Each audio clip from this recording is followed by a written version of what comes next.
Hello friends, welcome to my YouTube channel. आज हम लोग इस वीडियो में पढ़ेंगे BA fifth semester English literature में पेपर सेकंड में यूनिट 1 का टॉपिक नरेटिव टेक्निक। तो शुरू करते हैं। Narrative technique refers to the methods and styles employed by authors to tell a story in a piece of literature. यानी narrative technique लेखकों द्वारा साहित्य के एक टुकड़े में कहानी बताने के लिए अपनाई गई विधियों और शैलियों को संदर्भित करती है। रेफर्स टू यानी संदर्भित करना।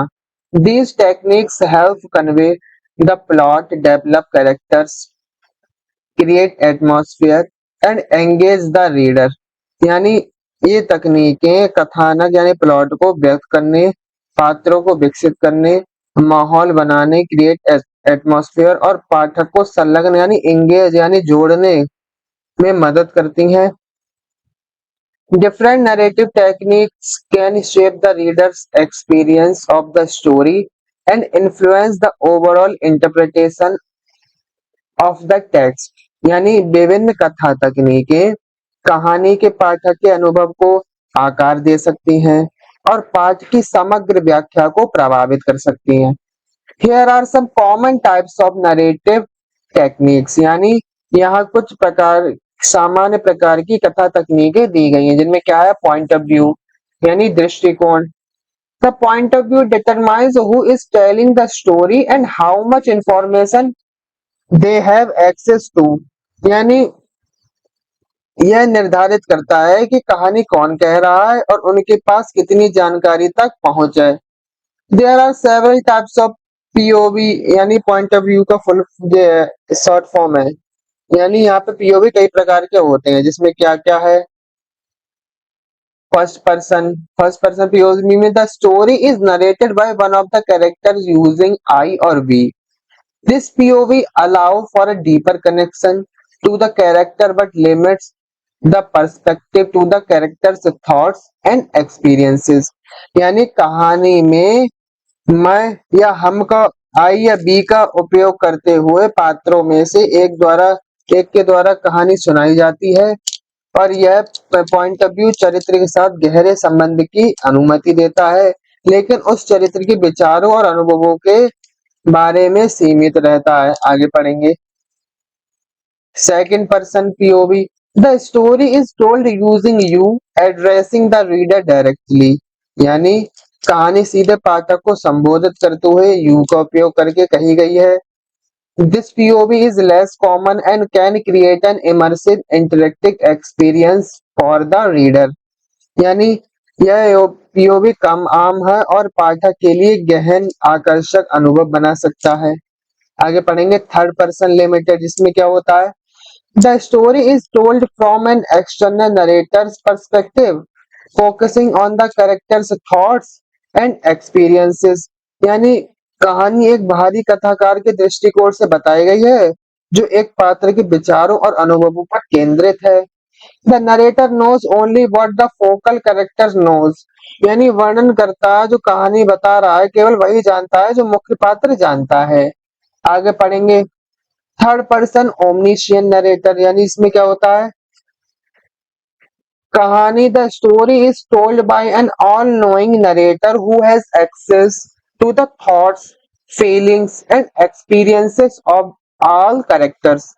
यानी कहानी एक सर्वज्ञ कथावाचक द्वारा कही जाती है, जिसकी सभी पात्रों के विचारों, भावनाओं और अनुभवों तक पहुंच होती है।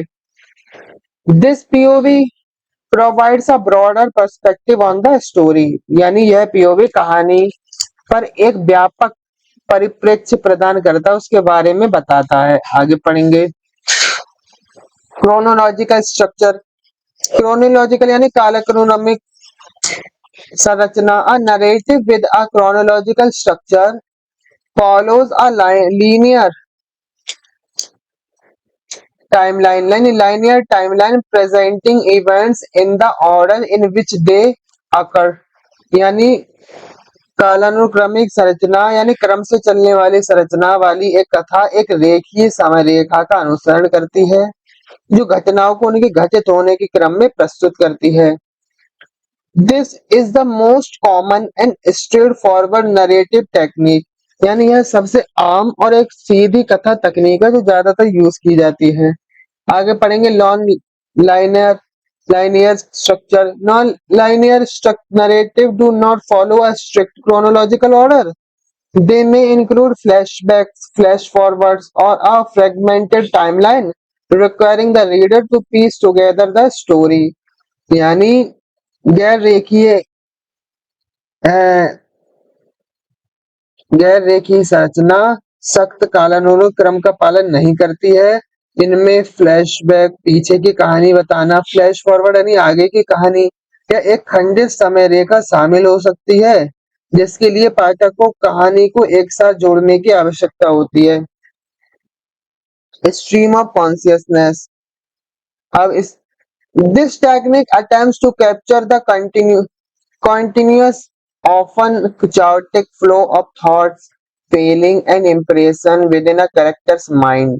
यानी इसमें हमें क्या देखने को मिलता है? यह तकनीक चरित्र के दिमाग के भीतर विचारों, भावनाओं और उसके अंदर उसके उमड़े विचारों के निरंतर अक्सर अराजक प्रवाह को पकड़ने का प्रयास करती है। It often features long binding sentence and a lack of clear transitions or punctuation to mirror the character's mental state. यानी इसमें अक्सर लंबे घुमावदार वाक्य और चरित्र की मानसिक स्थिति को प्रतिबिंबित करने के लिए स्पष्ट बदलाव या विराम चिन्ह की कमी होती है। आगे पढ़ेंगे एपिस्टोलेरी।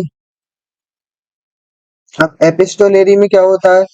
एपिस्टोलेरी में The epistolary technique tells a story through letters, diary entries, or other documents written by the characters. यानी एपिस्टोलेरी में पात्रों द्वारा लिखे गए पत्रों, डायरी या अन्य दस्तावेजों के माध्यम से कहानी बताई जाती है। This technique provides a first-person perspective and can reveal characters' thoughts and emotion through their written words. यानी यह तकनीक प्रथम व्यक्ति यानी फर्स्ट पर्सन के बारे में प्रदान करती है, उसके बारे में हमें बात बताती है और पात्रों के विचारों और भावनाओं को उनके लिखित शब्दों के माध्यम से प्रकट कर सकती है। आगे पढ़ेंगे फ्रेम नरेटिव। फ्रेम नरेटिव में क्या होता है? A frame narrative is a story with in a story where a secondary narrative is enclosed within a larger framing narrative. This technique can add a layer of meaning and complexity to the text. यानी एक कहानी के भीतर की एक कहानी है जहां एक द्वितीय कथा एक बड़े फ्रेम के साथ कथा के भीतर जुड़ी होती है। यह तकनीक पाठ में अर्थ और जटिलता की परतें जोड़ सकती है। आगे पढ़ेंगे multiple narrator's. A story with multiple narrator alternates between different characters' perspectives, allowing the reader to gain insight into various viewpoints and understand the story's event from different angles. यानी एक से ज्यादा कथाकारों वाली एक कहानी विभिन्न पात्रों के दृष्टिकोणों के बीच वैकल्पिक होती है, जिससे पाठक को विभिन्न दृष्टिकोणों में अंतर्दृष्टि यानी जुड़ने, प्राप्त करने, उस घटनाएं और विचार और विभिन्न कोणों से कहानी की घटनाओं को समझने की अनुमति मिलती है। अब है अनरिलिएबल narrator. An unreliable narrator is a character whose credibility is questionable, either due to a lack of knowledge, personal bias, or deliberate deception. Deception यानी वो कह रहे हैं कि एक अविश्वसनीय कथावाचक वह चरित्र होता है जिसकी विश्वसनीयता या तो ज्ञान की कमी, व्यक्तिगत पूर्वाग्रह या जानबूझकर किए गए धोखे के कारण संदिग्ध होती है। This technique can create suspense, ambiguity और dramatic irony in the story. यानी यह तकनीक कहानी में रहस्यता, अस्पष्टता या नाटकीय विडंबना पैदा कर सकती है।